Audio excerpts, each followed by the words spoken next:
Selamat datang di podcast Nubi Sabi. Kita semua Nubi yang mau jadi Sabi. Bersama gue nih guys, Faisal Satif, wedding photographer, commercial videographer, dan juga pilot drone. Nah guys, kali ini studio Camilla Etelair lagi banyak banget nih guys. Lagi di luar sini nih banyak anak-anak PKL dari SMK Sedepok. Jadi ada SMK Wibu, SMK Metek, SMK TBB ya, bener ya? Taruna Budi Bangsa. Jadi mereka ini lagi PKL dan juga ada yang lagi survei mau PKL di Camilla. Nah kebetulan gue kedatangan seorang temen gue ketika gue berawal karir menjadi seorang wedding photographer. Ini orang yang bayar gue sedikit lebih mahal dibandingkan vendor lainnya. Wow. Jadi dia asik banget nih. Dia berhasil gue tipu-tipu untuk bayar gue lebih mahal. Nah itu cerita lengkapnya bakal nanti kalian saksikan terus. Ini orangnya supaya kita nggak kelamaan banyak bacot, kita panggil aja seorang anak jenderal yang kalau ngomong tuh kaku banget, anjing ngomongnya juga sopan banget gitu. Kita panggil deh Bung Joni Yes Papa, Bang Apang, silakan. Gila guys, ini seorang anak. Tuh kan baru ngomong udah bangsat. Iya, sebentar ya. Ini nama acaranya apa? Podcast Nubi Sabi. Ini helmnya dicopot dulu lah. Rambutnya. Ini lu kalau ke tukang cukur ngomongnya apaan nih? Hah? Bisa begini modelnya? Kebetulan ini yang potong istri gua, Pak. Oh gitu. Lu harus menghargai dong. Biar Ini murah, karya bini gua bener. Iya. Karya adalah sebuah hasil yang harus dihargai dan diapresiasi. Nah, betul. Oke guys, jadi baru masuk tuh udah ngocol kan, langsung gua dipegang-pegang kayak gini. Emang nih the best dah nih Bang Apang ini, Bang. Ya. Ini ngapain gua manggil lo Bang? Pang. Lo nama aslinya tuh siapa, Bang? Kita yang simple-simple dulu, Bang. Nama saya Apang. Nama gue tuh panjang banget ya. Panggayu Nugroho Anindya Ramadan, 27 kata. Yang disingkat 27 huruf, yang disingkat Apang. Apang itu A-nya adalah anak, Pang itu adalah anak pang. Oh, anak Pang. Iya. Lu Karena gue memiliki ideologi pang itu sejak gue mengerti kehidupan inilah. Jadi gue semenjak tahun 94 itu 94 saya berasa sangat tua nih. Ini sudah lahir. Orang tuanya belum kencing ya. Men. Udah keren. Oh shit, man.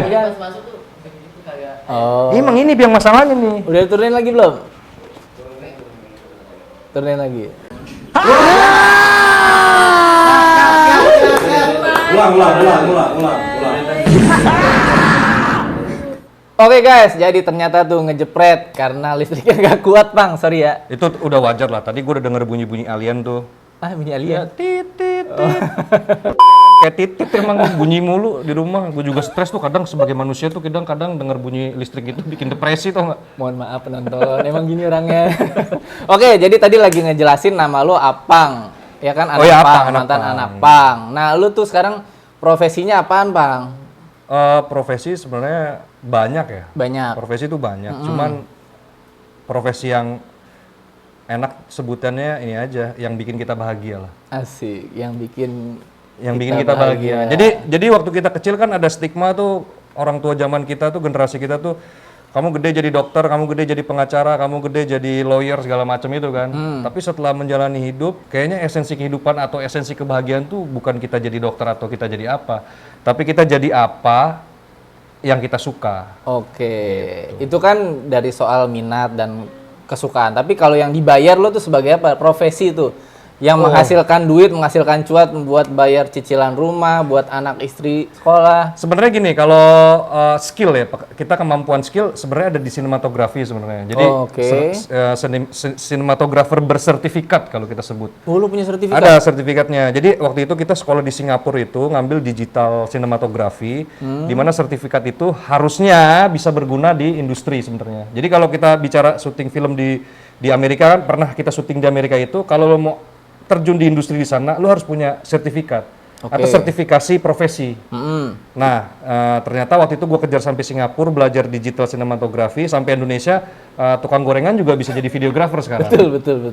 Tukang sampo juga bisa ngaku-ngaku jadi fotografer sekarang. Tapi pada intinya, saya cari nafkahnya di industri kreatif. Multimedia ya? Multimedia. Oke, nah kurang lebih itu tugas. Jadi Apang tuh seorang sinematografer yang udah punya sertifikat dari Singapura. Yeah. Sementara gue cuman otodidak biasa. Tapi ya itu benar tadi dia bilang tuh, tukang gorengan aja bisa bikin video. Nah gue juga tukang apa nih? Tapi kan slogannya dari Nubi jadi Sabi. Oh iya, nah itu. Nah, sekarang gue penasaran nih, Pang. Lu sampai bisa punya sertifikat tuh awalnya gimana tuh? Lu dulu pas sekolah tuh anak SMK kah? Apa anak SMA? Apa lulus nggak sih lu? Lulus lah. Oh lulus ya. Coba Bang, gimana Bang? Sebenarnya kalau Ceritain, Bang. sejarah berarti ya, sejarah itu sebenarnya dulu biasalah sebagai anak kecil kan kita pengen seperti apa yang orang tua kita lakukan.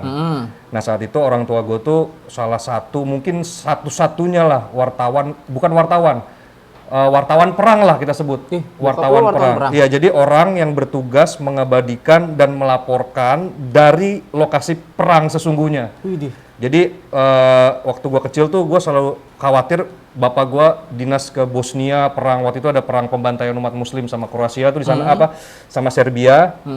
Balik-balik ya bawa konten, bawa berita lah sekarang. Jadi memang tugasnya dia tuh ngikut pasukan Garuda. Pasukan Garuda itu adalah pasukan perdamaian. Pasukan perdamaian dari PBB ke negara-negara penuh konflik. Nah, di situ biasanya ada wartawan perangnya itulah. Oke. Nah, dari situ oke keren kan ya ngelihat kamera, terus ngelihat bokap gua berjibaku. Lu umur berapa? Masih belum lahir gua. Ya udahlah masih kecil maksudnya, masih Iya. kecil. Ya Lu mulai sadar profesi itu berbahaya tuh iya, umur iya. berapa? Pas SMP tuh gua udah mulai punya keminatan karena kan dia suka bawa kamera gitu kan. Gua melihat nih ya, kameramen itu nih ya John ya. Ini panggilan penontonnya apa ya? Nubi. Nibi ya.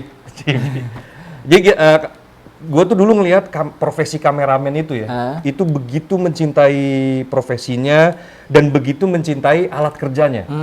Jadi kalau bokap gue boker, bokap gue kemana dia selalu bilang kamera itu, camcorder dulu tuh adanya broadcast camera tuh yang masih pakai Betacam itu mau dia berak di lokasi perang itu harus ada di samping dia berak. Oh, bokap lu tuh videografer jatuhnya. Enggak, sebenarnya dia ya reportase reporter. lah, reportase militer. Oke. Tapi dia cerita kalau kameramennya itu ya selalu bawa si kamera itu kemanapun dia berada gitu. Nah itu yang bikin gua kagum gitu, kok ada orang yang bisa mencintai apa yang dia lakukan gitu. Makanya dari situ gua putuskan gua kuliah itu di jurnalistik lu di Mustopo gua. Dia pertama kali ingin kuliah itu ingin menumbuhkan keminatan sama broadcast atau jurnalisme itu gue di Mustopo belajar jurnalistik karena kalau kita bicara broadcast nih ya, broadcast itu kan luas ya. Broadcast kan sebenarnya penyiaran. Nah, tapi sebenarnya yang lebih gua tertarik adalah jurnalismenya. Gimana seseorang itu bisa merangkum 5W1H ya tentang sebuah kejadian itu dalam satu kemasan yang bisa disebarluaskan ke jutaan penonton. Dan itu bagi gua keren lah ya. Jadi kayak gua pernah dulu dan gua juga pernah ke lokasi perang waktu itu. Di Aceh sih, masih Lu dekat ketemu ya. GAM tuh. Jadi kalau di GAM itu tuh kita gimana ya? Kita kan yang ngerasain takut di kondisi perang kan kita nih. Yang takut di kondisi perang kita. Nah, gimana caranya kita mendistribusikan rasa takut kita ke penonton? Dengan konten kita. Zaman dulu namanya bukan konten, ya berita. Jadi gimana caranya penonton itu bisa tahu situasi genting di lokasi perang itu. Nah, itu yang gue bilang, wah ini bokap gue dulu begini kerjaan, tapi bokap gue lebih berbahaya dulu karena perangnya kalau kita kan perangnya perang dalam kota tuh antara Gerakan Aceh Merdeka sama Brimob waktu itu kan. Kalau yang di hutan baru sama ABRI waktu itu. Tapi kalau bokap gue ini kan perang lu sama separatis. Sama tokoh-tokoh militer yang memang pengen merdeka atau pengen membantai. Kalau di Bosnia tuh kalau lo tahu sejarahnya ya, itu jutaan umat muslim di Bosnia tuh dibantai sama penjahat perang si jenderal dari Kroasia itu. Nah, jadi pekerjaan ini tuh bagi gue tuh keren banget dulu, kameramen ya. Makanya gue dalami itu, gue serius itu, dan sampai sekarang gitu. Jadi pas lo sekolah itu bokap lo tuh udah keluar negeri, jarang ketemu gitu? Oh nggak pernah, gue nggak pernah ketemu bokap gue. Karena bokap gue itu memang selalu dinas. Jadi dinas dan ya itu sih, gue ngelihat dari situ orang tuh dalam bekerja harus sungguh-sungguh lah. Termasuk meninggalkan keluarga. Pengorbanan itu. Nah, pengorbanan. Jadi kalau laki-laki itu kan sebenarnya memang kalau di agama itu laki-laki diwajibkan keluar rumah. Berarti kalau keluar rumah tuh hitungannya apa? Jihad. Takbir, ya kan? Nah, jadi kalau jihad atau bekerja itu ya harus sungguh-sungguh karena lo harus menghidupi orang-orang yang ada di rumah. Nah, etos kerja itu yang berguna buat kita semua gitu sekarang. Oke. Ini mentang-mentang habis umroh langsung ceramah. Insya Allah ya. Jadi semoga ya Bapak Ibu. Nggak, tapi benar itu benar. Oke. Etos kerja itu paling penting di industri apapun. Oke, sebelum terlalu melebar kemana-mana nih, Bang. Ini berarti lo benar-benar belajar nggak diajarin, cuman kadang lihat bokap lo tuh. Enak banget anggur Tahu di merah. siapa yang bikin? Enak banget Siapa nih anggur nama lo? mabok gue nih. Nah, nih, makasih banget ya. Ya udah buka toko kopi lah, nggak usah sekolah. Makasih banyak nih adik-adik dari Buana, mana? Wibu. Wira Buana Depok ya. Kenapa nggak ada yang cakep, Bang? Iya, satu coba Iya sih kan? Gue bilang cakep, lalu dia emang orangnya. lagi kerja. Oh iya lagi kerja, ngobrol lagi. Gue bilang ke istri gue mau kerja bukan mau godain Oh iya. adik-adik. Ini apa namanya? Lo nggak diajarin apa enggak sama bokap lo tuh? Cuman ngeliat keren aja. Ya, kalau kita bicara generasi ya kan ada orang tua yang sama anaknya akrab. Nah kebetulan gue sama bokap gue tuh biasa aja. Jadi gue belajar itu, gue hanya melihat etos kerja bokap gue dan keren banget ya foto-fotonya dia sama. Jadi bokap gue tuh kalau foto sama penguasa-penguasa sekarang. Jadi jenderal-jenderal yang sekarang jadi penguasa di Indonesia. Dulu kan juga mudanya mereka berperang. Jadi bokap gue tuh foto-foto sama Pak Hendro Priyono muda, sama Pak Muldoko muda bawa kamera gitu kan. Anjing keren banget nih. Ya udah, gue sih belajar dari situ. Tapi kalau belajar teknis, gue belajar sendiri pas kerja. Kuliah itu tadi. Kuliah gue nggak punya duit. Bokap gue tuh orang ada, tapi yang tidak membiayai anaknya. Bukan membiayai, maksudnya Nggak manjain. tidak manjain anaknya. Jadi kalau kamu suka sesuatu, kamu harus beli sendiri. Nah, gue dulu punya kesukaan lain. Gue sukanya otomotif. Jadi kalau punya duit ke otomotif, nah kamera itu gue baru megang saat bekerja di Metro TV saat itu. Setelah lulus jurnalistik itu. Masih kuliah gue udah kerja dulu. Semester berapa, Bang? Gue itu dari SMA tuh kan gue dikeluarin dulu. Waktu SMA tuh gue dikeluarin berantem sama orang. Nah kelas 3 itu gue udah cari duit sendiri. Ngapain? Jualan teh botol. Anjay. Sumpah gue di mana Pondok Bambu. Iya, perumahan apa? Wah di daerah penjahat-penjahat tuh pokoknya Lu jualan teh botol di mana? Siapa yang beli? Warnet, gue supply ke warnet. Gue supply ke warnet dulu.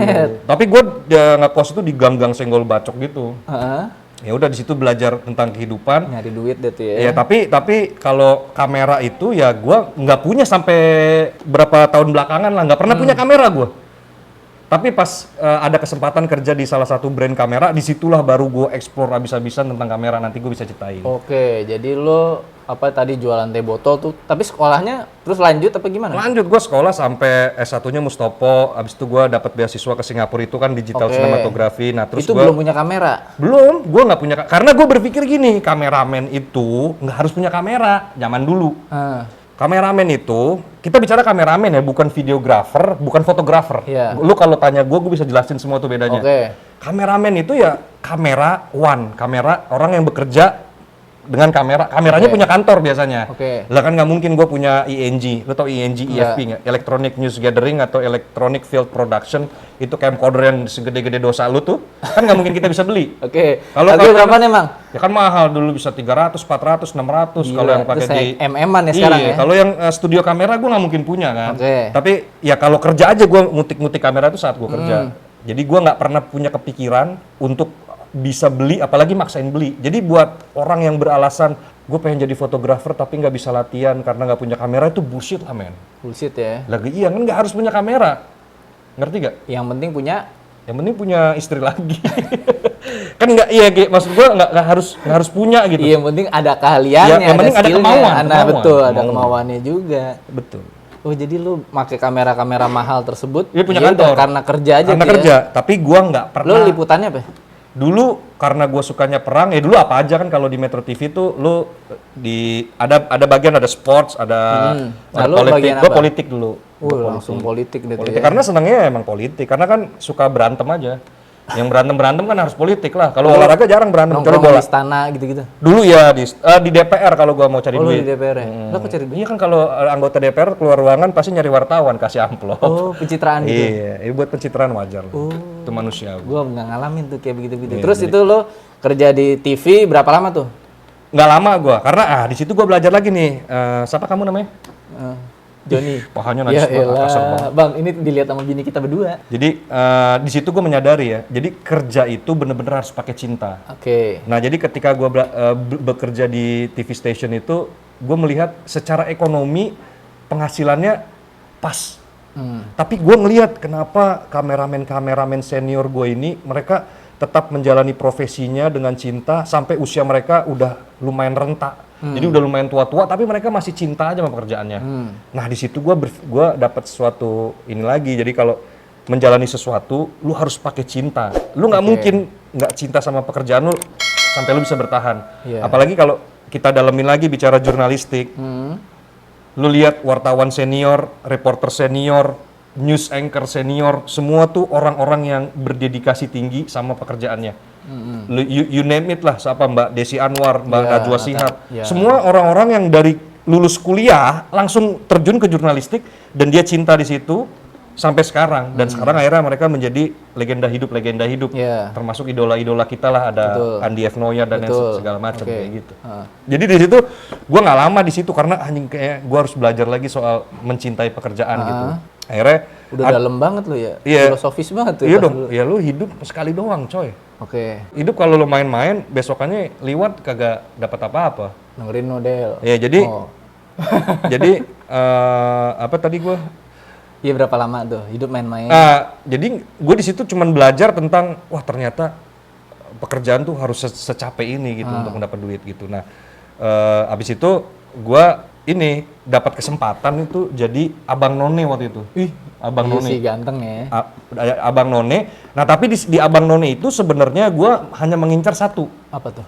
None? Sertifikat, nggak sertifikat. Gue kira gue ngincer none. Ya itu juga, tapi nggak rezeki aja. Jadi dapat sertifikat abang none Jakarta 2000 berapa gue lupa ya.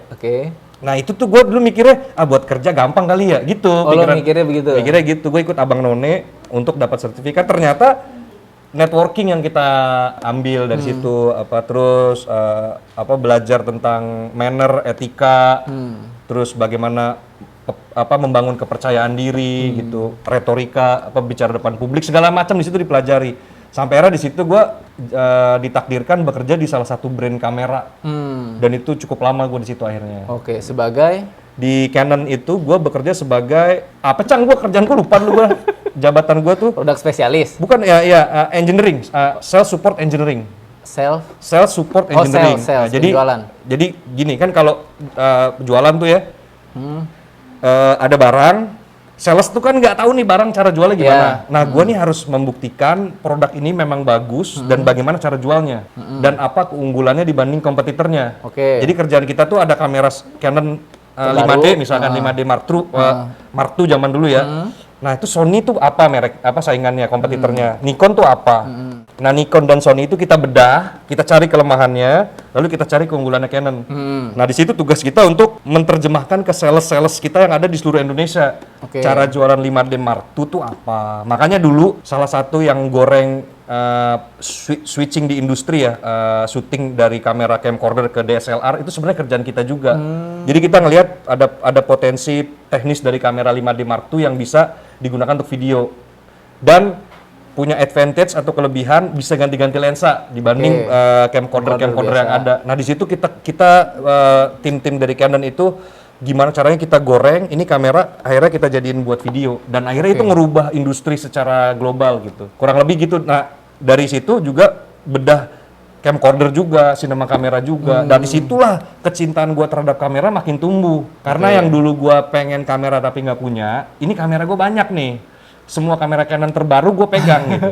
Jadi disitulah gue bisa belajar tentang analogi kamera gimana, teknis kamera gimana. Disitulah mulai cinta sama kamera. Itu kalau nggak salah kan gue ketemu lo juga tuh di komunitas Facebook ya? DCI itu kali maksudnya? Ya DCI itu kan sebenarnya komunitas yang kita rangkul. Saat itu ada beberapa pemuda itu bikin perkumpulan pengguna kamera EOS 550D saat itu. Nah, gue sebagai orang representatif dari Canon pengen ngerangkul mereka, akhirnya gue masuk di situ. Ya udah, sebenarnya kita tuh tujuannya cuma ngegoreng barang lah, gimana cara barang kita laku, ya kan komunitas kita rangkul, industri kita rangkul. Akhirnya kan, alhamdulillah tuh saat itu Canon 5D Banyak merajai, banget orang ya tuh kan? pada pakai Canon semua tuh. 550D merajai gitu kan. Sampai akhirnya sekarang switching lagi ke mirrorless kayak Iya, gitu lah. betul. Kurang lebih kayak gitu. Itu gorengan dari orang-orang Jepang sebenarnya. Oke. Pokoknya gimana caranya barang dia laku aja deh tuh ya. Ini boleh ngerokok apa? Boleh silakan. Buat lo nih khusus. Soalnya ntar gue ditembak lagi sama Nah, jenderal. udah tobat lah. Oke, terus kalau agak pelan-pelan sedikit. Jadi lo tuh habis kerja jadi di Metro, terus lo masuk ke toko kamera. Itu karena apa tuh, Bang? Lo bisa masuk ke situ dari relasi yang tadi itu? Oh Abang iya. None? Iya, kalau masuk ke Canon tuh, jadi bos gua waktu itu dia dapat list Abang None lah, yang punya background broadcast. Kebetulan gua rezeki. Oh, emang udah ngincernya Abang? Iya, gua nggak ngelamar. Gua di Canon itu nggak ngelamar. Tiba-tiba dapat tawaran dari Datascript. Datascript itu sebagai Iya, distributornya. distributornya produknya Canon. Ya, terus Asbak. gua nggak tahu itu tuh ini ternyata air, jualan kamera gitu. Si Air. Lempar dong kayak Sri Mulat kan, set gitu. Kasih Kasih air. Ya, terus maaf. Jadi itu udah gua masuk di Datascript itu. Ah. Gua nggak ngelamar nggak apa, tiba-tiba kerja di situ aja. Karena nama lo ada di list Abang None, terus mungkin dia nge-track background Ke story lo. kuliah kali segala macam kuliahnya ya apa kayak gitu ya mungkin Oh, ya. ditarik gitu. Ada ya cara kerja kayak gitu. Tuh guys, jadi pentingnya kalian punya relasi, punya keahlian. Jadi nggak ngelamar kerja malah ditarik sama brand kamera yang gede banget. Canon mas saat itu gede banget ya. Iya gede lah. Sekarang juga masih gede. Sekarang udah mau bangkrut lah. Kalah sama Enggak lah, Sony naik lah. lagi sekarang lah. Kalah. Gua. Ya jadi sebenarnya nggak pernah ngelamar gue tuh. Gaji. Gajinya tuh dulu kalau di Canon tuh gajinya kecil tapi komisinya gede. Oke. Komisinya gede banget dulu. Bisa berapa tuh kiraan? Ratusan tapi yang 3 digit. Kepala 200, 300 tergantung Juta. performa lu ya. Anjay. Tapi gajinya biasa aja. Gajinya UMR. Enggak, lebih dari 2 kalinya Ya, UMR. gede itu namanya, nggak biasa aja, sombong banget lu. Yang buat motivasi lah. Oke, Ini kan banyak adik-adik Tuh guys. lagi ngelihat masa depannya abu-abu semua. Kalau sebocil-bocil ini tuh kayak besok tuh gelap aja, nggak tahu mau kemana. Makanya harus bergaul sama orang-orang yang soleh. Sama om-om. Sama om-om, sama orang yang bener lah. Dulu tuh gue waktu kecil Sal, Ah. seumuran-umuran dia ini. Coba sini. Pada dua orang sini. Tuh, Sini dua dua orang orang, sini. ayo. Nah, maksudnya biar penonton biar tahu nih di sini Sini, beneran sini. ada anak-anak kecil lagi makan. Nanti Sini kita ada dua orang. halu-halu lagi. Dua orang sini, dua orang nih. Sini, Najwa, yang nggak penonton masuk kamerabel. aja sini. Yang kamerabel. Nih, kita mau orbitin nih. Sini. Nih, ayo seragam Coba, nih. beda-beda. Ayo sini. TBB, Yang mbak ini mbaknya. Mbak satu. TBB, Wibu sama Yang baju Asia. biru satu tuh, baju biru muda. Ya, TBB. Satu nih. Cowok, Sini. cowok, Wibu. Nih, sama ini. Cowok ibu, cowok Ini ibu. masuk aja, pengen lihat bentar Lama doang biar banget. penonton tahu ada yang nonton. Sini, Ayo. sini, dibalik 1, sini, 2, 3 dibalik masuk. sini. Tuh kan, Nah, tuh, guys. jadi mau kawin lagi kan. Nah ini waktu gua sekecil-kecil mereka ini, udah silakan duduk lagi. Ini satu lagi nih. Cowok. Wah ini masa depannya suram banget nih kayaknya nih. Seru loh, lihat nih. Oh sih kok punya tuh nih. Sini. Ini waktu Sini. segede-gede dia, nih segede-gede sini lo. Ini mukanya kayak ada bakal jadi pelawak nih sini. Nih, sini. Tuh. Sini nggak kelihatan loh tuh. Jadi ini mereka ini yang men-setting semua lokasi syuting ini ya. Yoi, ini semua mereka yang nyetir. Nah, gue seumuran mereka ini, Sal, gue nggak pernah mau main sama teman-teman seumuran. Karena bagi gue nongkrong itu nggak ada faedahnya sama teman-teman seumuran. Jadi gue nongkrong itu sama orang tua dulu. Oke. Sama orang tua supaya gue dapat sesuatu. Kalau gue nongkrong sama teman seumuran, gibah doang. Ujung-ujungnya ngomongin Emang orang. pada gitu guys, lu ada nongkrong ngobrolin teman yang lain yang nggak ada di tongkrongan? Iyalah, pasti. Oh masa sih? Iyalah, sambil ngelem ya kan?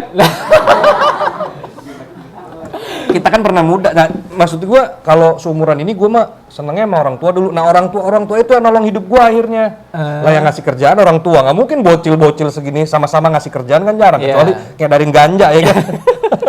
Tapi kalau lo sama orang tua, ngobrol sama orang yang bergaul sama orang yang udah lebih gini lah. Gue ada filosofi ya. Nih buat kalian semua dengerin ya. Kita bergaulah di tempat dimana kita paling bodoh, kita paling miskin, dan kita paling nggak tahu apa-apa. Karena apa? Ketika kita merasa 3 hal itu di sebuah tongkrongan itu, kita terpacu untuk lebih pintar, lebih kaya, dan lebih tahu. Tapi kalau lo di sebuah tongkrongan nih, ya, lo udah paling pinter, lo udah paling kaya, lo udah paling tahu semuanya. Kira-kira lo dapat ilmu nggak di kehidupan lo ini? Iya sih. Yang ada lo merendahkan orang, meremehkan orang. Iya gak? Oke. Makanya yang banyak nolong hidup kita tuh uncle itu. Om itu. Sugar daddy itu. Oke, anjay. Tapi gue kan mainnya sama mereka nih bang. Tapi kan lu tua. Nah itu kan gue jadi yang paling bisa. Iya dia bener. Oh iya lu jadi orang yang ini melaknat deh. Orang yang merugi. Nggak tapi Pang mungkin gue punya jawaban Pang. Jadi kalau lo bilang kan tadi main sama yang lebih tua, tapi kalau gue mungkin bukan membantah ya, hanya nambahin. Jadi mungkin bisa punya pandangan baru buat lo juga nih. Ketika gue main sama orang-orang yang lebih nggak tahu dari gue, lebih nggak punya apa-apa mungkin, juga skillnya di bawah, itu gue jadi kayak refleksi bahwa kita tuh harus terus update skill terus kali. Walaupun kita udah jadi seorang yang bisa, jangan lupa untuk terus mengulang ilmu yang sudah kita punya dengan cara sharing ke yang nggak tahu. Betul. Mungkin gitu sih. Anjing di sini gue udah sediain. Itu iya juga, tapi di fase kita tuh udah tahu. Oke. Tapi kalau kita masih mencari jati diri seperti adik-adik kita ini, kalian harus bergaul sama orang yang lebih tahu. Tapi ketika kita sudah expert, itu boleh kita nge-recharge otak kita dengan bergaul sama ini. Kadang kita ngobrol sama mereka, kadang nggak nyambung. Mereka misalkan ngebahas TikTok, ngebahas apalah. Kadang kita, anjing ngomong apa nih bocil alien gitu. Awok-awok. Iya, tapi kan kita jadi, oh iya ya, wah berarti berguna juga buat kita. Nah itulah. Jadi Tuhan itu kan menciptakan orang itu untuk saling belajar. Betul. Gitu. Betul. Keren banget nih obrolannya. Gila udah 25 menit aja nggak berasa ya. Terusnya lu abis kerja dari Canon itu sampai kita bisa ketemu tuh gimana Bang? Kan lu dari Canon tuh udah brand gede. Lu ngapain main weddingan? Kan kita ketemu di dunia wedding nih. Nah, jadi gini ceritanya. Jadi saat di Canon itu gue ngelihat lagi market itu adalah wedding fotografi dan sinematografi. Wedding fotografi dan videografi. Nah, gue ngeliat tuh di situ tuh ya John ya. Jadi walaupun saat kita di orang Canon punya klasifikasi fotografer dengan strata yang beda-beda, yang tier paling atas tuh sampai bawah kita tahu. Misalkan ya fotografer yang keren kan udah otomatis fotografer komersial. Lalu di bawah derajatnya ada fotografer produk misalkan. Lalu di bawah lagi ada fotografer corporate misalkan. Sampai sebenarnya kita menganggap fotografer wedding tuh sebenarnya mohon maaf ya, itu ada di kasta terbawah sebenarnya untuk kebanggaan seorang pekerja, pride-nya untuk gitu pride-nya. Jadi ini gue tidak merendahkan karena gue akhirnya memilih di situ. Jadi gini, ini harus gue luruskan ya, kalau jadi jangan salah paham. Maksudnya strata tuh gini, seperti pangkat di militer lah. Ada kopral, ada letkol, ada mayor, ada jenderal, itu kan punya kebanggaan masing-masing dan tupoksi masing-masing. Nah fotografer juga gitu. Kalau kita pasti lu pasti lebih bangga kan lu motret sebuah perusahaan besar daripada misalkan motret wedding gitu. Bener nggak? Ya mungkin ada pikiran seperti itu. Ya secara pride kita pekerja seni mau apa sih sebenarnya? Yang lu bekerja untuk apa? Gue tanya lu, bekerja buat apa? Ya, nyari duit. Enggak, berarti lu orang merugi dan orang bodoh. Lu pekerja seni itu, lu bekerja untuk sebuah karya harusnya. Nah, kalau lu bekerja untuk sebuah karya, uang itu nyusul, datang sendiri. Ketika lu bekerja buat karya lu diapresiasi orang, masa lu nggak dapet duit gitu. Pasti. Jadi mindsetnya kita rubah dulu nih, bukan yang kerja buat duit, tapi kerja buat karya. Nah, kalau kita mau berkarya, anjay minum kopinya enak banget, anak setan anjing. Oke, Cang, gue juga ngopi. Oke, gue juga punya. Nih guys, jadi hari ini kita Cheers, bro. Tai lah itu kopi anjing. Jadi gue melihat gini, walaupun paling menurut ini bagi industri, tapi justru gue melihat kita mempelajari saudara-saudara Tionghoa kita bicara bisnis, mereka bicara quantity apa quality dalam sebuah penjualan. Nah, lu boleh bangga sebagai fotografer fashion, boleh bangga sebagai fotografer komersial, macam-macam itu yang keren-keren itu. Atau wildlife photographer lu boleh bangga. Tapi lu seberapa kali kerja sebulan? Dibanding teman-teman kita yang ada di industri foto wedding. Yang seminggu bisa kerja minimal 2 kali. Iya, Senin dia libur karena pingsan, Sabtu Minggunya dia motret. Selasa dia mulai ngedit, Rabu dia ngedit, Kamis ada acara siraman atau pengajian, Jumatnya ada akad nikah atau pemberkatan, Sabtu Minggunya ada resepsi. Dia bisa motret di banyak titik dalam seminggu. Sedangkan fotografer yang kita anggap keren tadi, wildlife photographer, coba lo motret orang hutan sampai kiamat, lo nggak bisa sebulan motret 4 kali orang hutan. Jadi disitulah bicara bisnis sebenarnya. Jadi kenapa akhirnya gue putuskan resign, keluar dari zona nyaman dari Canon, bikin company wedding photographer, karena sebelum resign tuh gue meriset gue mau jadi fotografer atau gue mau jadi sinematografer yang bisa berkarya tapi ngasilin duit apa. Di situ gue riset pasar, ternyata saat itu tahun 2016 itu lagi hype-nya itu wedding photographer tuh jadi kayak kebutuhan premier untuk orang mau menikah. Disitulah gue switching nih Sal, yang tadinya gue anti sama fotografi karena gue basicnya adalah sinematografer atau orang yang biasa mengabadikan gambar bergerak. Tapi kalau kita motret kan otomatis kita mengabadikan orang yang bergerak menjadi sebuah still image atau still picture. Itu kan sebuah dunia yang berbeda. Treatmentnya berbeda antara fotografer dan juga videografer. Itu feel-nya beda, treatmentnya beda, emosinya beda. Akhirnya gue mikir waktu itu foto itu lebih simpel dibanding video. Akhirnya gue belajar foto di Canon School of Photography apa waktu itu juga dibayarin sama Canon. Akhirnya gue mendalami foto. Sebenarnya nggak mendalami ya, itu by accident aja karena tiap hari megang kamera 1D dulu gue megang 1DX gue pegang setiap hari gue pegang. Jadi gue bisa motret aja, dan akhirnya setelah gue riset, wah ini wedding menarik, dan kebetulan waktu itu gue bercita-cita gue nggak mau kerja lagi sama orang, jadi gue mau bekerja sendiri. Akhirnya gue putuskan setelah gue pelajari Axio, gue pelajari macam-macam dulu vendor-vendor, gue udah lupa sekarang. Brand gede itu ya? Iya brand gede. Brand vendor gede ya? Gue pelajari semua, owner, iya ada setan satu muncul. Jadi gue pelajari semua. Bagi gue wedding photographer tuh sebuah komoditas yang lumayan saat itu. Jadi ini seperti halnya gue meralat omongan gue yang tadi. Jadi sekarang ada manusia itu ada di fase yang lo bilang tadi Sal. Kita bekerja untuk duit, bukan lagi untuk karya. Jadi ada tingkatannya lo hidup.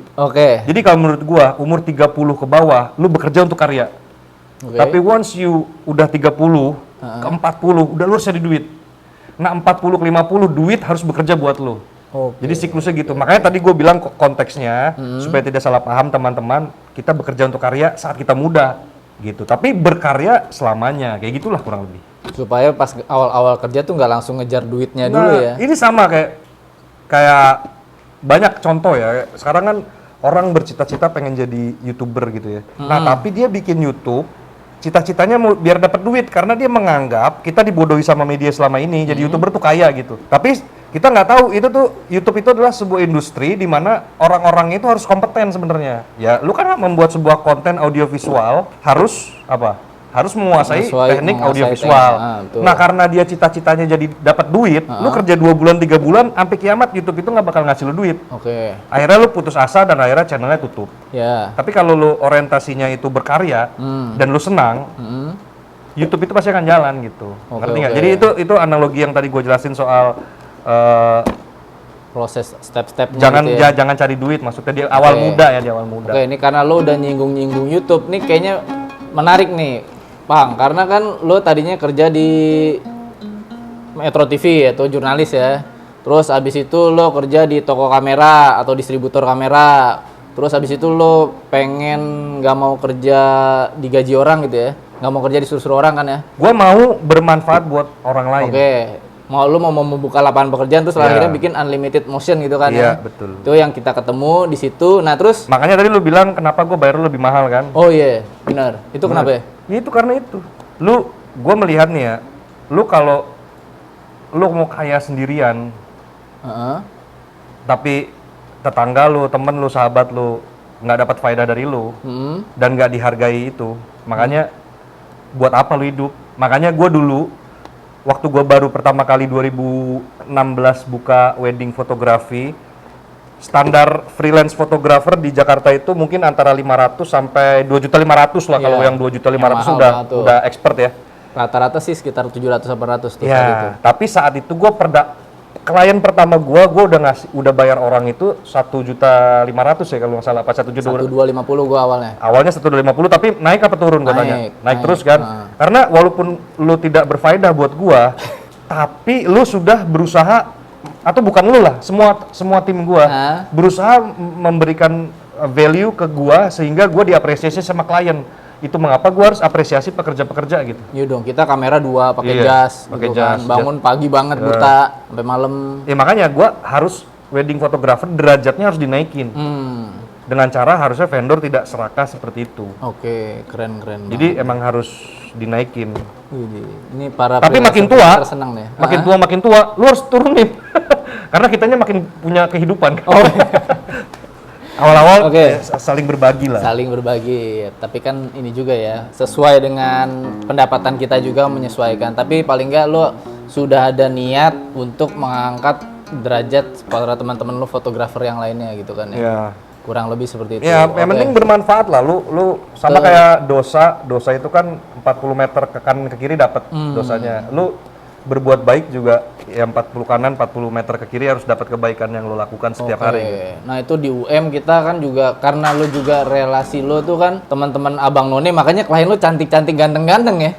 Oh enggak juga sih, nggak tahu itu kenapa gua. Yang bilang cantik siapa? Ya gua setiap turun buset cakep banget nih cewek, cakep banget nih cowok. Gini caranya. Jadi gimana caranya kita mengemas? Gini, kita udah berusaha membangun sebuah brand. Nah, brand kita nih mau dibawa kemana, ya kan? Saat itu gua melihatnya gini ya. Kalau klien itu punya strata juga. Ya. Strata tuh ada kelasnya. Lu mau dapat motret klien yang kondangannya di gang, di aula, di gedung, apa di hotel, gitu loh. Di Bali.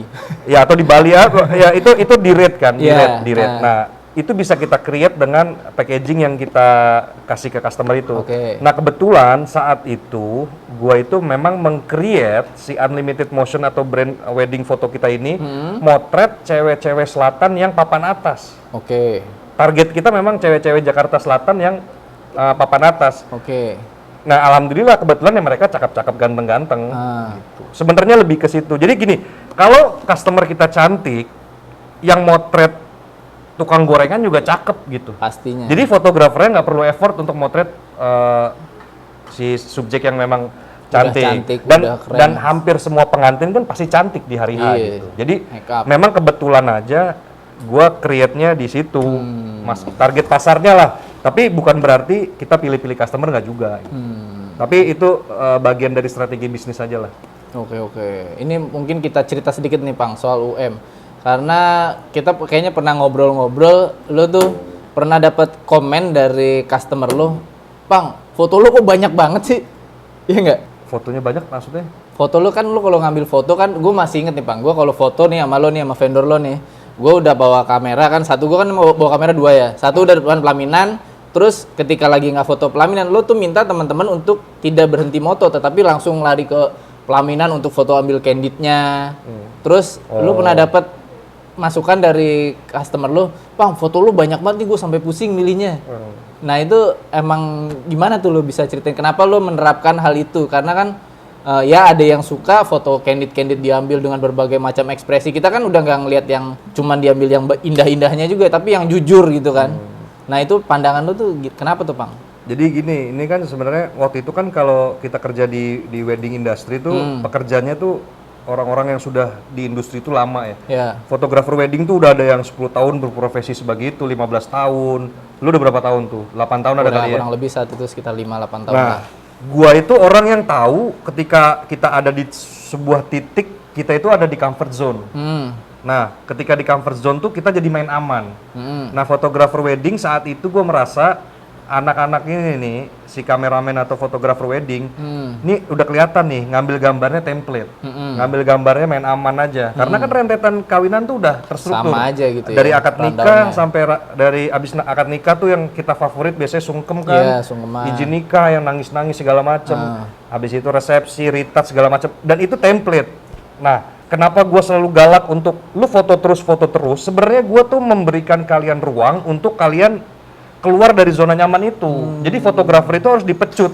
Kalau nggak dia gambarnya aman, terus mereka ngerasa udah cukup. Tapi bagi gue belum. Karena apa? Karena yang bayar lu puluhan juta ini setiap wedding, itu adalah momen sekali dalam hidupnya. Jadi ketika lu meremehkan klien wedding lu yang... Karena kan kita fotografer nganggapnya, tiap minggu gua motret orang kawin. Iya. Lu tiap minggu, tapi kan yang kawin cuma sekali seumur hidup. Iya, betul Nah Bang. itu yang harus ditreat dengan sungguh-sungguh. Makanya kasih dia foto yang banyak sampai dia muak sendiri gitu. Tapi paling nggak ada satupun momen yang kita hilangkan Iya. gitu. Tapi another value-nya ya, gue menampar fotografer, lu udah dibayar lebih, lu jangan nongkrong, lu jangan duduk, jangan rokok. Betul. Tapi lo asah kemampuan lu lagi, yang biasa lo ngambil foto cuman foreground dari sini, lu coba cari yang biar kayak uppermost gitu ya, yang subjeknya kecil tapi background, kayak gitu-gitu lah. Kreatif sekreatif Ya, mungkin jadi ya. goblok jatuh anjing monyet, ini apa? Ah, kamu nakal. Jadi jadi gitu coy, apa? Iya. Jadi jangan di comfort zone. Makanya pakai helm, Bang. Nih. Ya gua harus pakai helm guys. Dia nggak suka sama gua nih. Anjing lu. Ya jadi gitu sih.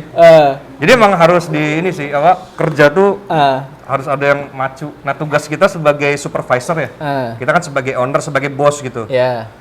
Ya harus motivasi karyawan lu, karena once ada masalah, yang dikomplain kira-kira freelancer brengsek kayak kalian apa bosnya? Coba. Ya bosnya lah, yang uber lah. Makanya kita sebagai pemilik brand harus tegas dan mendisiplinkan semua pekerja, karena ketika ada celah untuk dikomplain, yang dikomplain kan kita. Iya, yang diuber-uber. Yang bangun brand berdarah-berdarah kita, tapi dirusak oleh oknum-oknum kayak gitu yang harus kita jaga. Disengaja ataupun enggak ya. Gitu. Yang ngerti mereka lawan gitu, Bang. Dan mereka nggak nonton Sri Mulat. Iya. Oke, terusnya, soal yang tadi yang foto lo nyuruh, soal foto ini, soal foto itu. Gue masih inget, Bang, waktu itu bapaknya pengantin lo tuh udah lumpuh, dia di kursi roda yang rumah tuh. Terus kan gue fotoin terus nggak lama tuh bapak itu meninggal. Yang mana ya? Ada yang udah lumpuh. Oh, gue inget. Oh itu gini, aduh. Nah, Boleh nangis nggak gue? Nggak, jadi gini, salah satu yang akhirnya bikin gue suka di wedding photographer tuh apa? Jadi gue pernah bikin gini, di sinematografi itu ada sinematografer papan atas namanya Pak Yadi Sugandi. Itu semoga sehat Pak Yadi. Pak Yadi itu adalah director of photography paling senior dan dihormati di Indonesia. Dia tuh, gue pernah belajar sama dia, Sal. Pak, saya mau belajar kameramen. Dia bilang kamu harus bikinin saya kopi dulu. Jadi kita ada tadi siapa yang bikinin kopi tuh? Iya. Udah bakal jadi profesional Jadi loh. di kamera departemen, lu mau jadi DOP itu harus dari bawah dulu. Dari bikinin kopi, dari narik kabel, jadi unit ngambil bawain alat, runner, sampai akhirnya lu dikasih kesempatan jadi askam, akhirnya lu jadi director fotografi. Nah Pak Yadi itu bilang, Sal, kamu belajar dulu soal emosi. Gue nggak ngerti ya, emosi maksudnya apa Pak Yadi? Kamu harus bisa ngambil orang ekspresi yang bagus. Gue belajar tuh, Sal, gue cari di mana-mana kan, di pasar. Gue suruh submit foto ke Pak Yadi tuh ya. Pak Yadi, ini saya udah fotoin orang-orang, emosinya ada yang dapet nggak? Semuanya dilempar. Orang kita tuh keras karena industri film tuh keras. Dianjing-anjingin gue depan umum. Goblok lu, ngentot, katanya sekolah di Singapura lu, ngambil gambar kayak begini lu, tolol. Depan orang ya kan, anjing. Gue salah apa ya kan? Terus dipanggil sama dia, sini. Lu ngambil gambar itu ke dua tempat ini. Yang pertama, lu ngambil momen atau ngambil foto di pemakaman dan juga di pernikahan. Karena di dua acara itu, lu akan bisa mendapatkan dua ekspresi sesungguhnya manusia. Di pemakaman itu ekspresi kesedihannya manusia, di pernikahan itu lu bisa mengambil ekspresi kebahagiaan orang sesungguhnya. Nah, pas di wedding itu, gue bisa jadi melo. Kalau motret wedding tuh bisa jadi nangis, jadi cengeng, jadi ikut. Lu kalau motret wedding pasti kan lu ikut senyum gitu kan. Kalau gue di balik layar ya, gue nangis saat akad izin nikah. Gue ngebayangin anak gue perempuan kalau nikah, anjing gue kayak gini juga nih gitu kan. Nah, itu meningkatkan empati lu. Nah, lu bicara yang bapak lumpuh itu gue nangis gara-gara apa? Jadi lu waktu itu kan ada yang gue suruh tele, kayaknya bukan lu tuh ya. Jadi kita bagi dulu kan, ada yang ngambil white, ada yang ngambil padat, ada yang ngambil candid ya. Jadi bapaknya itu stroke, gue inget. Bapaknya itu stroke. Dia tuh udah ingusan udah kemana-mana. Kita mau bantuin tapi geli ya kan. Jadi gini, dia tuh udah, jadi dia kayak mau minta sesuatu, Sal. Kalau gue inget nih akhirnya dia mintalah handphone. Maksudnya diminta di handphone ke saya gitu. Terus lu tau nggak pesan tulisan di handphone itu apa yang bikin gue nangis saat ngedit dan saat hari H? Apa tuh? Foto itu ketika gue zoom kan kelihatan tuh bapak itu ngetik ternyata. Jadi bapak itu kan stroke, nggak bisa ngomong, nggak bisa ngapa-ngapain. Pesannya tuh nggak apa? Nak, maafin bapak, waktu muda tidak jaga kesehatan, gue sedih nih. di hari spesial kamu, Bapak membuat kamu malu. Itu tulisannya di handphone. Itu yang motret lu apa siapa tuh yang ngambil padet. Nah itu pas gua zoom, kan dia pasti pakai handphone yang zaman dulu tuh. Pas gua baca, Allah, lagi mau akad nikah, men. Iya. Gitu, jadi ya itu kan di situ kan kita belajar ya. Berarti gua semenjak besokannya gua langsung lari pagi, gua rutin gua Jaga kesehatan, jaga kesehatan. itu ya. Ya maksudnya ya itulah maksud gua, motret wedding tuh ternyata yang gue pikir awalnya nggak penting nih motret tiap minggu gini, tapi ternyata gue bisa ngeliat orang tuh nangis karena bahagia, ya kan? Terus gimana cinta seorang anak perempuan ke first love-nya ayahnya itu, gimana anak perempuan yang nggak mau berpisah tapi harus berpisah kayak gitu. Dan akhirnya gue menganggap wedding photographer tuh sebagai profesi yang istimewa gitu, karena ya lu mengabadikan kebahagiaan orang. Oke. Tapi itu semua bisa terjadi kalau kita sebagai pekerjanya nggak hanya melakukan template. Oh iya, makanya ya rokok gua jatuh. Iya, nggak apa-apa. Makanya jangan template. Jatuhnya ke sofa lagi. Makanya jangan template. Maksudnya lu manfaatin lah momen wedding tuh asik banget loh. Oke. Makanya kayak teman-teman industri fotografer ya, kayak yang masih bertahan tuh gue salut lah, karena gue juga udah nyerah sebenarnya. Gue sih udah angkat tangan deh kalau wedding sih gitu. Jadi tapi gue masih appreciate banget. Kenapa tuh Pang nyerah? Karena kan lu klien udah oke. Lu jualan angka sekitar berapa? 20-30? Paling murah 40. 40 malah. Dulu lu udah mulai start 40 juta. Itu baru bikin lo gue. Iya kan. Tiba-tiba baru gue bikin 40 aja. Dan ada yang mau lagi begonya. Alhamdulillah ya, astagfirullah. Alhamdulillah. Klien juga udah oke, udah banyak. Gue pakai seneng banget dah kalau di WhatsApp sama lu, Sal, tanggal segini, udah pasti seneng banget tuh, bayaran oke, tempatnya udah pasti keren, makanan enak, yang difoto juga cantik ganteng, gambar gua nggak usah effort banget tuh udah pasti keren. Dan setelah wedding selalu gua ajak apa lu lupa lu ceritain. Iya, kita pasti makan yang enak lah, kadang ke Burjos itu kan juga tuh demen banget tuh, warkop gitu kan. Pokoknya kita tuh pantang pulang tuh kalau belum kenyang gitu kan ya. Nah, tapi kenapa lu tinggalkan? Ya, seperti halnya banyak teman-teman yang menyerah di kondisi pandemi lah. Jadi dunia itu 7,5 miliar manusia di bumi dikejutkan oleh sebuah virus yang mengakibatkan banyak negara hancur gitu ya. Nah, saat itu weddingnya masih jalan, tapi ya siapa yang mau kawin lagi kalau lagi corona ya kan. Terus coba struggling, angkanya udah nggak masuk, udah nggak worth it lagi gitu. Jadi kayak lu bangun subuh tapi nggak terima duit 40 juta tuh kayak gimana gitu, mendingan sholat subuh ya kan. Ngerti gak? Kalau dulu lu bangun subuh, lu kagak sholat subuh tapi lu kan kagak pernah sholat subuh akhirnya. Sholat, insya Allah. Iya kan? Tapi lu ke lokasi lu dapat duit 40 juta. Tapi lu kita lah. Kan gua bagi-bagi, kan gua makan sendiri. Iya. Terus ya tapi ya nih angkanya udah nggak masuk. Udah nggak masuk ya, karena pemainnya makin banyak. Satu itu, yang kedua, yang kedua akhirnya karena pandemi ini sebenarnya ada switching lagi di industri wedding photographer, wedding fotografi. Wedding fotografi itu udah nggak dijadiin kebutuhan primer lagi buat si klien gitu. Jadi foto tuh udah nggak penting bagi klien gitu. Ada pikiran seperti itulah di klien-klien yang kita temuin lah. Udah mas, timbang foto aja, orang kawinnya juga via Zoom, apa yang mau dipoto gitu misalkan ya. Juga ya. Atau mas ini close party cuman keluarga aja, apa yang mau dipoto gitu ya. Kayak gitu. Jadi angkanya udah nggak masuk akal, terus udahlah gua tetap di industri yang sama, coba cari tempat lain gitu. Nah, tempat lainnya kemana nih? Masih sama, masih di industri, cuman gua akhirnya coba pertama kali tuh gua karena yang biasanya seminggu motret wedding bisa banyak banget ya. Alhamdulillah nggak pernah putus dulu kan wedding itu. Ada terus Sabtu Minggu. Iya, walaupun gua tuh bukan mafia gitu. Maksudnya bukan mafia wedding kan, kalau di wedding tahu kan ada mafia gitu. Gua tuh orang yang nggak masuk di organisasi. Gua nggak masuk yang di yang almarhum siapa? Bang Ali Umar. Bang Ali Umar tuh punya komunitas apa? IWPC. Iya, IWPY itu ya kan. Gua kan nggak pernah terlibat di situ kan. Tapi gua cari duit sendiri aja.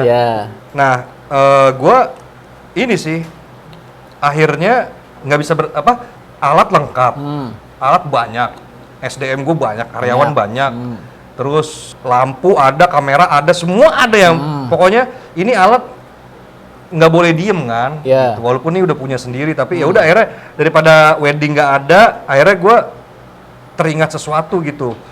Zaman itu 2017 Sebelum 17. pandemi itu deh. Enggak, gue bikin YouTube udah lama. Iya, sebelum pandemi. Iya, 2017 17-18 ya, kayaknya deh. 17-18 itu. Oh, ini Sal, gue inget Sal. Gue blunder Sal. Apa tuh? Gua di saat weddingnya lagi jaya itu, gua sewa ruko. Oh iya benar. Gue sewa ruko, rukonya itu mahal. Maksud hati mau gue bikin kayak working space gitu, tapi nggak jalan dan akhirnya gue menemukan kerugian yang cukup banyak. Akhirnya cukup depresi, duit kebakar nggak jelas. Akhirnya ya bikin YouTube itu. Bikin YouTube tuh sebenarnya karena dapat nggak ada kerjaan ya udah bikin YouTube gitu. Awalnya sih itu bikin YouTube. Kalau nggak salah juga lu waktu itu menang apa tuh lomba? Itu salah satu triggernya bukan? Iya, yang pameran mobil lu menang dapat GoPro apa? Nah, kalau ini gue kasih tahu ya. Ya tadi gue bilang, lu dia bawa umur 30 harus bekerja untuk apa? Karya, Nah, karena umur gue udah 30 ujung, gue bekerja untuk apa? duit. Untuk duit. Gua kan dulu di Canon itu kan berprofesi sebagai, sampai sekarang juga masih berprofesi Sian sebagai, amat gitar gue jadi asbak. sampai sekarang tuh gue masih berprofesi sebagai juri. Juri lomba foto, juri lomba video, juri konten. Jadi gue tahu gimana cara menang lomba gitu. Iya, karena lu juri. Gitu Karena ya. gue tuh juri. Ah. Ya udah waktu itu ada lomba bikin konten di IMS. Gue bikin video yang sesuai pengetahuan gue dan akhirnya gue juara dapet duit berapa Cang ya? 15 juta ya dulu. 20 juta Cang. Sama GoPro dulu. Iya. Sama GoPro. GoPro Yang pertama 7 ya kalau nggak salah. GoPro 7 kapan tuh? Itu juga nggak tahu di mana sih. Terus? Ya udah akhirnya gue juara dari situ ya udah. Berarti kan YouTube menghasilkan duit nih. Ya gue lanjutin. Oke, lanjutinnya di bidangnya di foto video atau bidang lainnya? Masih sebenarnya gue kan nggak bisa lu Nggak, udah arah channel lo tuh ngebahas foto video atau hal yang lain? nggak. Jadi Kan teman-teman pada nggak tahu nih, lu Iya. arahnya kemana? masa nggak tahu gas, John? Nggak ada kuota bang, anak-anak segini bang. Kalau penonton ada Oh kali. iya, penonton mah ada yang tahu. Ntar gitu. penonton gue ada yang datang ke sini pasti. Oke, siap, mantap, yes. Jadi Berhasil. sebenarnya kalau YouTube itu dari otomotif karena gue suka otomotif. Jadi apa yang lu sukai itu yang lu buat. Jadi awalnya gue bikin di otomotif, Otomotifnya lebih ininya motor atau mobil, custom culture lah. custom Custom culture. culture tuh motor-motor yang di custom dan gaya hidup lainnya lah. Oke. Sebenarnya gue bikin YouTube bukan gue mau jadi YouTuber nggak. Jadi? Jadi waktu itu kan alat banyak. Nah karena gue base-nya di production, gimana caranya gue jadikan YouTube itu sebagai kanvas gue dalam melukis, berkarya gitu. Jadi berkarya, mau ada yang nonton, mau ada yang nggak masalah. Tapi gue bisa jualan ini loh. Kalau kita bikin konten seperti ini, nah gue tuh jualan ke company mau dibikinin YouTube nggak? Oh, lu nawarin Iya. gitu ya? Kadang nggak nawarin, ada yang datang. Oke. Nah sekarang kita ada megang beberapa pekerjaan ya. Jadi YouTube-nya kita yang kelola, kita yang produksi. YouTube kita manajemen gitu jatuhnya. Jadi akhirnya sekarang YouTube manajemen. Jadi gua nggak tahu ya. Sebenarnya karena gua orang yang di balik layar, ketika berada di depan layar agak canggung. Kayak begini canggung. Tapi ya kan ini udah karena abang none jadi berani ngomong gua. Tapi sebenarnya jadi gini, gua pernah gue lagi terima rapot anak gua. Nah, gue lagi jalan nih, ada gurunya ngomong gini, ayahnya si A, anak gue ya, ayahnya si A YouTuber ya, anjing, sedih gue. Oh sedih? Gue sedih dibilang YouTuber, gue anjing sedih, anjing gue YouTuber gitu. Kayak di pikiran gue tuh YouTuber tuh kayak orang yang mau terkenal, orang yang mau cari sensasi, orang yang itu saat itu ya. Anjing gua nggak mau anjing gua nggak mau dibilang YouTuber nih. Akhirnya gua mengkampanyekan diri sebagai konten kreator aja. Karena ya sebenarnya ini waktu itu gua perasaan gua seperti itu ya. Ya udah akhirnya gua bikin YouTube-nya yang tadinya banyak mengulas tentang siapa gua, akhirnya gua switch jadi gua mengupas orang gitu. Gua nggak mau yang, "Hai guys, aku lagi boker di hotel bintang 8 nih guys" gitu. Gua anjing tuh gua nggak habis pikir gua sama orang-orang kayak gitu. Akhirnya gue nggak mau bikin YouTube kayak gitu. Lo akhirnya interview. Ya gue balik lagi ke prinsip hidup gue. Lu hidup harus berfaedah. Kalau lu nggak bisa ngasih orang duit, lu ngasih orang pengetahuan. Oke. Nah, bagaimana caranya? Lu bikin konten yang kisah hidupnya itu bisa menginspirasi penonton. Gue dapet pahala, ya kan? Iya. penonton dapat ilmu, Dapat manfaatnya juga dapat manfaat, gue dapat pahala insya Allah. Ah. Narasumber juga dapat eksistensi. Iya betul. Kayak gitu. Kalau nggak salah tuh juga lo videonya udah ditonton sampai berapa juta orang gitu ya? Ya ada, ya alhamdulillah lah. Jadi itu kalau ya jutaan, ada jutaan. Iya ya, jutaan. ada. Tadi gue baru ngecek soalnya. Banyak Iya kan ada Chef Haryo. Iya. Nah kayak Chef Haryo ya, gue bikin konten tentang bagaimana orang yang sudah kayak kucing, yang sudah hampir meninggal 9 kali, dan akhirnya ini udah bener-bener udah kritis banget Cang ya. Nih guys, linknya di sini. Ul, Iya. taruh Ul. Sakitnya tuh udah sakit banget. Tapi di situ dia tentang perjalanan spiritual beliau ketika dia udah sakaratul maut itulah. Ternyata dari video itu gue juga nggak menyangka ya. Jadi banyak yang ke kantor kita itu bilang makasih. Ke Gas John, lah gue ngapa makasih sama gue gitu. Hidup saya berubah bang setelah nonton video itu. Ih, sampai ada yang datang ke kantor buat ngasih testimoni tersebut tuh bang. Tapi kan tujuan kita nggak itu sebenarnya. Tapi ternyata yang ngasih manfaat juga bukan gua, kan narasumber gua yang ngasih manfaat kan. Tapi kan kita sebagai media punya tanggung jawab itu. Jadi lu punya sesuatu ya lu manfaatin buat yang baik lah. Banyak orang yang berubah hidupnya karena konten kita tuh banyak. Jadi ya alhamdulillah supaya dapat apa ya Chan? Dapat syafaatnya gitu ya. Syafaat. Asik. Jadi insya Allah. Jadi ya itu, lu bikin karya di YouTube tuh enak men. Jadi gini kayak gua bikin video klip dulu. Video klipnya menang Piala Citra atau menang Piala apa gue lupa dulu. Video klip siapa? Adalah. Karena nanti kalau gue sebutin ketahuan kan. Ada cerita di baliknya gini. Oke. Video itu menang video klip terbaik satu Indonesia di ajang yang sangat terkenal. Oke. Gue syutingnya di luar negeri. Oke. Pas menang, yang dicari siapa? Sutradara. Direkturnya. Padahal saat syuting di luar negeri itu yang ngos-ngosan gua, yang ngambil gambar gua, yang mikir gua, yang mikirin cahaya gua, yang mikirin directing gua, yang mikirin lighting gua. Tapi yang dapat apresiasi sutradaranya atau memang kan director gitu. Tapi ketika lo berkarya di YouTube, lo bisa lihat orang mengapresiasi karya lo dengan dia mensubscribe, dia komen, dan itu bagi gue balik kayak gue umur kecil lagi tadi tuh, seumur-umuran bocil-bocil ini, gue hidup untuk berkarya lagi. Gitu. Jadi berkarya di YouTube tuh seru, jadi karya lo ditonton gitu, sama orang memang menghargai karya lo. Gitu. Oke. Nah, terus lu kan bintang tamunya tuh lumayan legend-legend pada zamannya tuh bang. Ada Iwake, ada Buluk Superglad, terus siapa lagi sih? Chef Haryo, Melanie Subono. Yang mungkin teman-teman ini pada nggak tahu nih, karena memang bukan usia-usia mereka nih. Tapi teman-teman lain yang lebih senior kan pada tahu. Nah itu lu gimana caranya bisa nembus komunikasi sama mereka tuh bang? Karena gue buat ngajak orang yang followernya banyak aja, ya kadang nggak dibaca kayak gitu-gitu. Kalau lu tuh bisa nembus ke situ gimana?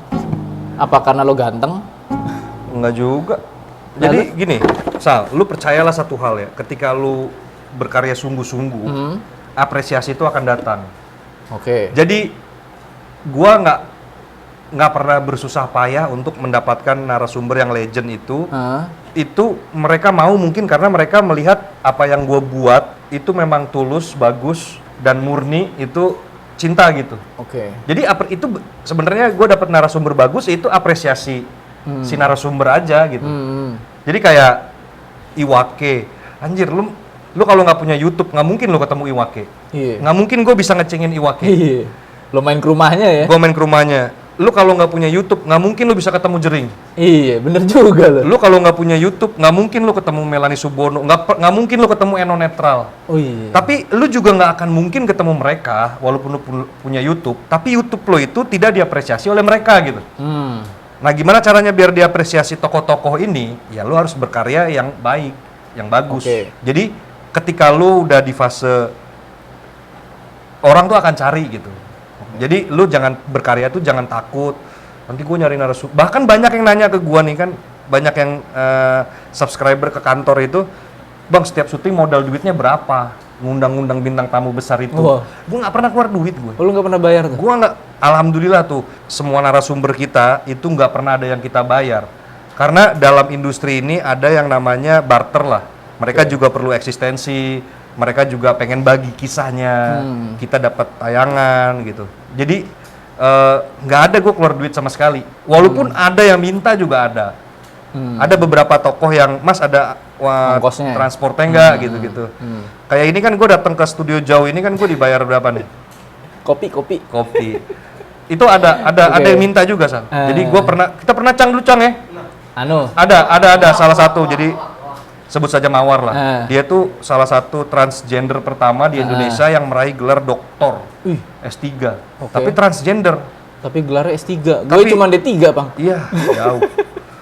Tapi ya itu ada biayanya. Jadi ini aja lah plus minus lah. Oke. Ada sebenarnya intinya kalau ada kemauan di situ ada jalan. Oke. Jadi jangan takut lu bikin memang diacukan Sal. Gue juga ada yang diacukan sampai sekarang nggak Dicuekin gitu dicuekin. Mungkin gini kalau dicuekin lu berbaik sangka aja. Kan kalau selebriti itu kan dia followersnya banyak. Kadang yang megang bukan Dia, yang admin megang gitu ya. yang megang bisa manajemennya. Adminnya juga bisa anak bisa PKL juga doang gitu iya, ya. bisa juga yang emang kagak kena sistem aja. Oke. Jadi message lo nguap. Oke. Kayak Isa Bajai. Ya. Isa Bajai itu gue udah DM dia lama. Lu tapi nggak tahu nggak? Dia tiba-tiba datang ke kantor gue. Mas, syuting Gas John dong. Dia yang Dia minta. yang minta deh. Lah, saya udah nyari sampean udah lama Mas. Nggak ada nih. Di inbox gue nggak ada gitu. Jadi Oke. Oh, jadi Isa Bajai itu sampai datang ke tempat lu. bukan Isa Bajai, gue lupa. siapa? Isa Bajai atau Iwakil. Heeh. Ya antara dua itulah. Jadi, Masa Iwake gitu? iya. Jadi emang dia dan gua sampai ketemu Iwake, ketemu Tuan 13 itu. Oh iya, Tuan mereka 13 tuh penonton gua juga ternyata. Widih. Sampai gua pernah nih naik sepeda dulu ya, naik sepeda tahun baruan hujan-hujan. Tiba-tiba kan gua pakai helm ada Gas John ini ya. Tiba-tiba Bang Joni, wih, iya Pak, udah tua. Terus gua ngeliat anjing sepeda mahal. Ratusan juta deh tuh ya. Iya. Kok dia nonton gua? Gua bingung nih yang nonton gua nih mulai dari tukang becak sampai pengacara papan atas tuh nonton channel kita gitu. Jadi di situ yang bikin kita harus berhati-hati dalam membuat sebuah tayangan. Ngerti nggak maksud gua? Jadi lu nggak bisa tuh lu bikin YouTube yang isinya sembarangan gitu. Karena yang nonton lu tuh kayak warung kopi. Random aja ya. Iya, ada tukang becak penonton kita, ada musisi kayak Tuan 13 Iwaki tuh nonton kita juga ternyata. Jadi tuh dia manggil gua tuh udah John udah akrab aja Udah karena tahu deh ya. karena mungkin mereka nonton gua di YouTube gitu. Jadi kan itu yang nggak kita sangka-sangka kan gitu. Sampai kita ya banyak lah. Karena mereka pun juga kayaknya juga butuh aktualisasi gitu ya. Mereka buat update tahu dunia yang sedang berjalan. Ya itu kan tadi. lu lebih mudah dibandingkan mereka gitu kan. Satu itu, yang kedua kan ya ada barter tadi. Mereka kan juga perlu eksistensi kan. Ya. Mereka kan juga perlu wadah. Mereka kan juga terpukul juga sama kondisi pandemi. Mereka juga perlu panggung untuk menunjukkan karyanya Oke. gitu. Kayak kita ketemu Tuan 13 gitu kan, dia seneng jadi dia nyanyi juga. Oke. Karena dia juga pengen nunjukin, nih gue masih berkarya loh, gue masih survive gitu. Oke. Kebetulan juga mungkin gaya channel lo tuh masuk ya. Kalau ya mungkin ya, karena kalau gaya channel gue Waduh. Ajan, kan? Alhamdulillah nih, Cang. ajan Chan, Masya Allah. sholat lu. Sebenarnya kalau gaya ya itu ini ya gaya iya. Jadi bikin YouTube kan kayak lu kan emang targetnya pekerja industri kreatif ya. Jadi mungkin gaya lu menyesuaikan gitu. Ya kalau gua siapa aja yang menonton. Jadi ya Oke. gayanya be yourself lah. Karena kalau Oke. dibuat-buat tuh lu menjadi orang yang palsu tuh bisa bertahan paling lama 2 bulan lah. Sisanya lu capek kan, lu fake. Ya apa adanya aja kita beginilah. Iya, maksud gua kan lo kan dengan gaya ngocol lo, terus jujur apa adanya, rebel juga. Jadi mereka tuh yang di industrinya kurang lebih seperti itu jadi seirama sama lo gitu kan. Gak mungkin kalau misalnya lo orangnya kaku, nggak ngocol, mereka tertarik kan kayaknya ada. Kita pernah Cang syuting sama Ustadz, gua pernah. Iya, terus sama yang anak Ustadz yang di Ciputat tuh, yang kita dimarahin. Jadi itu gue narasumber gue itu dari yang nggak jelas sampai jelas tuh ada semua. Dan karena gue mengidolakan Andi F. Noel, lo tau Andi F. Noel Iya, nggak? tahu. Siapa? Tahu lah yang Metro TV. Kick Andy. Iya, Kick Andy. Nah, gue tuh suka sama Kick Andy ya. Kick Andy itu dia sebagai host itu dia bisa ngeledekin narasumber, tapi narasumbernya nggak marah. Nah, teknik itu yang gue pelajari dari beliau, dan akhirnya gue bisa ngejekin siapapun yang ada di channel gue. Tapi mereka nggak marah gitu. Jadi ngeledek, ngomong jorok, itu ada tekniknya jadi lucu, jadi entertain, jadi lucu gitu. Bukan menghina. Iya, gitu. kalau ngomong anjing lu kan kasar, tapi kalau kayak tadi nih ini jatuh anjing goblok kan jadi lucu gitu. Jadi itu teknik gitu. Jadi kalau kita bisa positioning, ngomong jorok atau gimmick gitu kan jadi gimmick jatuhnya. Itu bisa belajar gitu, bisa dipelajari lah. Oke. Nah, terus kan kayaknya lu selain buat konten Lu nggak ngerokok ya? Enggak, Bang. Kasian banget. Terus? Iya, lu Tapi selain dirokok nggak? sama bini lah. Iya, gimana rasanya sih? Banyak anak kecil nih. Ya, tapi nggak apa-apa, ini kan pelajaran edukasi, kayak di masjid tadi, Cak. Oke, lu kan Coba dia rasanya gimana kalau dirokok? awah. Lu kan bikin channel nih, Gas John. Terus ini juga baju Gas John nih. Oh iya. Ini gimana ceritanya nih? Kok jadi dagang baju? Ini juga Iya. baju Gaston, Gas John. Dia gas John garis keras. Wih. Jadi lu gini, ini sama kayak ilmu di wedding gue dulu, Sal. Lu bikin perusahaan, bikin brand. Gua pamerin dulu. Wih dong. Wih, Del, dapat nggak Del? Lagi berak nih. Gas John nih, ini Gas John nih, Gas John tuh. Ini juga Gas John nih baju gua tuh belakangnya tuh. Del tuh ambil Del. Ya. Banyak barang gua. Gua mau alay sampah tuh. Kasih. Harus gua mau merah orang pakai semua. Gua kesel banget. Tukang Gojek pakai mahasiswa pakai. Oke, terus Apa tadi mau ngomong apa? nggak tahu lo. Oh, Iya, lu gini lu jualan. bikin brand. Itu jangan bikin brand yang udah dikenal orang. Cuman dikenal orang. Jadi maksudnya gue belajar dari Canon dulu ya. Kita bisa ngerti, kita harus bikin community, kita market tuh kita create gitu. Market itu harus kita create, harus kita yang bikin. Makanya dulu lu tanya kenapa klien wedding kita selalu cewek-cewek Jaksel papan atas. Iya. Itu karena kita create di situ. Gue pengen emang kliennya itu cantik-cantik. Jadi kita mau motretnya gak usah pegel. Iya. Dia ngedennya cantik, ya kan? Iya, bener. Jadi sama kayak halnya di Gas John, kita bikin channel, gimana ini jadi sebuah pride bagi orang yang make atau yang nonton. Oke. Nah, kita bikin lifestyle. Oke. Lu tahu sebuah brand dari Bali namanya Daus? Daus Mini.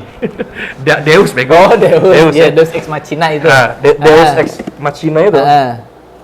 Itu sebuah brand yang bagus. Dia jual aparel, baju surfing sebenarnya. Baju surfing dan motor sedikit. Tapi orang taunya Deus itu sebuah aparel apa sebuah sekumpulan manusia yang suka riding di pinggir pantai, bertualang di alam. Karena mereka create itu. Mereka bikin lifestyle, kalau lo pakai Deus tuh lo seperti pria-pria berselera ini. Selera pemberani ini gitu. Nah, jadi kita bikin lifestyle-nya. Gas John tuh ada lifestyle-nya. Jadi ada kayak lu kayak ikan rokok deh. Iya. Kenapa ikan rokok itu modelnya ganteng-ganteng? Keren-keren gitu. Iya, ya. supaya Manly banget gitu. supaya anak-anak bocil SMA SMK gini kalau ngerokok berasa ganteng kayak model iklan rokoknya. Ini nggak masuk nih, produk nggak masuk nih. Belum, jangan. belum. Oh ya, Cak. Produk-produk boleh masuk nih. Iya nih. Kan gue sebagai brand ambassador produk dari Sampurna, Iya. jadi Kan kalau mereka masih di bawah umur nih, gue Ya. mah udah kelewatan umur nih. pakai ini. Asik. Ini produk terbaru dari Sampurna, HM Sampurna, yang membuat rokok tapi tidak harus merokok. Gimana tuh? Jangan, nanti aja. Oke. Nah, jadi balik lagi ke tadi, jadi lo harus create lifestyle. Ah. Lo harus create lifestyle gimana? Nih kayak lo bikin Nubi Sabi. Nubi Sabi, kalau lo bisa bikin penonton lo tuh bangga nonton lo, lo bisa rangkul mereka nih kayak adik-adik SMK ini kan lo orang yang berjiwa sosial ya. Iya dong, lo mengajarkan ini jangan dicabuli tapi nih adik-adik Ya, ini. insya Allah. Ini cincin dipakai terus. Jadi mereka itu bisa jadi bangga gitu. Gua kerja sama Faisal lo gitu, walaupun jidatnya besar tapi ilmunya juga lebar lo gitu. Jadi lu harus create something. Nah, once lu udah create something, lu bisa jual something. Jadi kalau gua bikin lifestyle. Jadi gaya kita kalau syuting ya dagangan gua sebenarnya, mulai dari topi, baju, celana, sepatu tuh produk gua. Nah, ini keren nih Gas John nih, gua beli gitu. Ngerti nggak? Ngerti. Jadi lu punya media, punya channel sendiri, lu nggak harus endorse orang, tapi lu harus manfaatkan kapabilitas diri lu sendiri untuk bisa selling produk lu gitu. Ngerti nggak? Ngerti. Tapi itu harus kita create. Oke. Jadi kayak lu jualan baju-baju motor, jaket-jaket motor. Kalau lu nya nggak suka motor, kalau lu nya nggak pede di foto, ya kagak jadi barang gitu. Kayak lu lu bikin aparel nanti fashion gitu misalkan atau properti buat motret wedding gitu. Ya lu harus pede untuk create dan lu harus terus-terusan campaign tentang produk itu. Jadi lu kalau gue bikin Gas John, gue nggak mau jadi YouTuber, gue nggak mau, gue sumpah yang gue bilang tadi nyokap pas guru TK anak gue nonton gue sedih banget gitu. Kan gue malu anak gue gitu, bapaknya ngocol, bapaknya pentakilan gitu kan. Gue kasihan sama anak gue gitu. Tapi lu ada value-nya, lu bikin Gas John, ya gue jualan konten, jualan production, sama gue jualan aparel, kayak gitu. Jadi gue bukan mau terkenal kayak mereka itu enggak, ya terkenal bonus aja lah. Sisanya ya lu jualan sebenarnya, iya nggak? Oke, mantep banget nih guys, obrolan udah 1 jam. Kalau kita kulik-kulik lebih dalam lagi tuh kayaknya bakal panjang nih, karena sementara udah ada tamu podcast berikutnya udah menanti. Jadi sibuk banget gue. Alhamdulillah ya. Alhamdulillah hari ini. Semoga berkah. Ini mungkin karena kebaikan Anda. Jadi kan lu juga menginspirasi gue sebenarnya. Mungkin adik-adik besok mendingan di Rempoa aja, nggak kipasan kayak gitu. Di kantor Om aja, dingin. Banyak makanan Padang tiap hari. Mana yang pernah ke kantor kan dapat makanan Padang. Ih di sini gerah, daerahnya jauh. Ih di najis banget Depok. Ih di apalagi Citayam. Aduh. Sekolahnya Citayam itu. Makanya gua terinspirasi Sal. Jadi lu bisa merangkul adik-adik ini, lu bisa mendistribusikan knowledge lu, experience lu, dan itu adalah kebaikan. Dan mereka yang gue yakin ada berapa persen di antara anak magang ini yang dapat value lah. Lu dapat pahala juga gitu. Iya, insya Allah sih. Iya, jadi mungkin kita gini Cang. Sebenarnya gue udah duluan, gue tuh udah ada anak magang dari dulu, tapi gue nggak serius aja. Tapi kalau gue magangnya itu dulu subscriber. Jadi jadi karena kita dulu bikin kontennya kita bikinnya serius ya syutingnya ya. Jadi kalau nonton konten Gas John kan serius kan. Jadi orang tuh serius bercanda kan.